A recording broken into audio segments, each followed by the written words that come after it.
What if the single biggest piece of financial advice you've ever gotten is a lie? We're all told the same thing. Just make more money. Get the promotion, land the high-paying job, and your money problems will just disappear. But what if I told you that this belief is a trap? A trap designed to keep you stressed and broke, no matter how much your paycheck grows. It's the reason why, according to recent reports, nearly a third of people making six-figure incomes are still living paycheck to paycheck. Let that sink in. Earning a top-tier income, yet still one unexpected bill away from financial disaster. This is how a doctor earning $300,000 can go broke, while a teacher making $60,000 can, with the right habits, retire a millionaire. And in this video, I'm going to show you exactly how this trap works and how you can escape it for good. The trap has a name you've probably heard: lifestyle inflation, or lifestyle creep. It's a simple and financially devastating cycle that starts the moment you get that raise. Imagine a guy named Alex. Alex gets a big promotion, and his take-home pay jumps by $1,500 a month. He feels like he can finally breathe. So what does he do? He's been dreaming of a luxury SUV, and he tells himself, I've earned it. That's a new $700 monthly payment. Then he looks at his small apartment and finds a bigger place in a trendier neighborhood. That's another $800 a month. And just like that, the entire $1,500 raise is gone. He's making more money, but he's still at zero at the end of the month. He just has nicer stuff. He's running faster on the hamster wheel, but he's not going anywhere. This isn't a personal failing. We're conditioned to believe our spending should rise with our income. We see a bigger salary as permission to expand our lifestyle, not as a chance to build a gap between what we earn and what we spend. You're still trapped, but now the bars on your cage are gold-plated. This brings us to the second part of the trap: confusing the symbols of wealth with wealth itself. When Alex got his new SUV and fancier apartment, he felt successful. But what he actually did was trade his money for liabilities, things that take more money out of his pocket.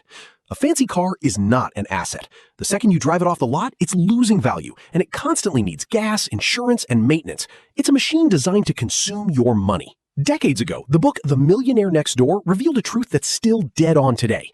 The author studied real millionaires and found they weren't the people you'd expect. They were often teachers and small business owners living in modest neighborhoods.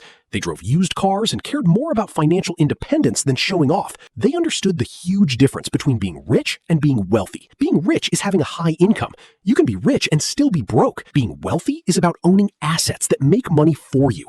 It's about your net worth. The wealthy person isn't asking, what can I buy to look successful? They're asking, what can I buy that will make me money while I sleep? The lie convinces you to collect status objects, but every dollar you sink into a depreciating liability is a dollar you can't use to buy a true cash-generating asset. Now, if this is starting to click and you're ready to break free, do me a quick favor and hit that subscribe button. We're about to get to the solution, and you won't want to miss these next steps. So, if earn more money is the trap, what's the escape? It starts with one powerful realization. The lie isn't that you shouldn't try to earn more. You should. The lie is that income equals wealth. Income is what you earn. Wealth is what you keep. And more importantly, what your money earns for you. This is the fundamental truth the financial lie is designed to hide. So we have to redefine wealth. True wealth isn't measured in dollars. It's measured in time. Ask yourself, if you stopped working today, how long could you survive? A week? 6 months? 10 years? That answer is your true measure of wealth. The goal isn't $1 million salary. The goal is to build a net worth that generates enough income for you to live on forever, without ever having to trade your time for money again. This leads to the ownership principle. Most people rent out their time for a salary. The path to freedom is to stop renting your time and start owning the machine. The machine is assets, stocks, rental properties, a side business,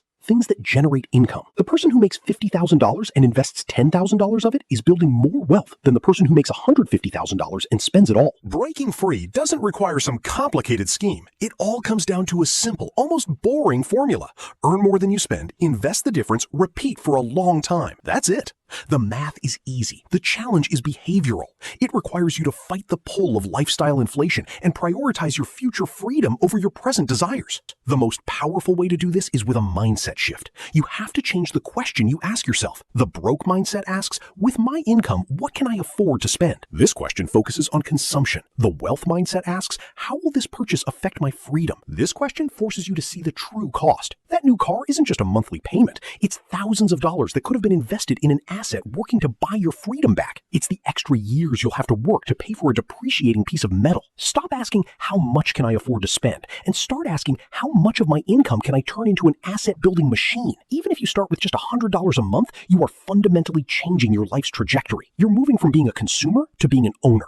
You've been sold a lie that a bigger paycheck is the finish line. The truth is, a bigger paycheck is just a bigger shovel. You can use it to dig a deeper hole of debt, or you can use it to build a mountain of financial freedom. The trap of earning more only to spend more is real, but the escape is simple. It's the gap between what you earn and what you spend. That gap, no matter how small it starts, is where your freedom is born. Redefine wealth by your time. Focus on owning assets that work for you, not symbols of success. Shift your mindset from what can I afford to what will make me free. And that brings me to my question for you. What is one thing you could cut from your expenses starting today to begin building your mountain of assets? Drop it in the comments below. Let's make a public commitment and hold each other accountable.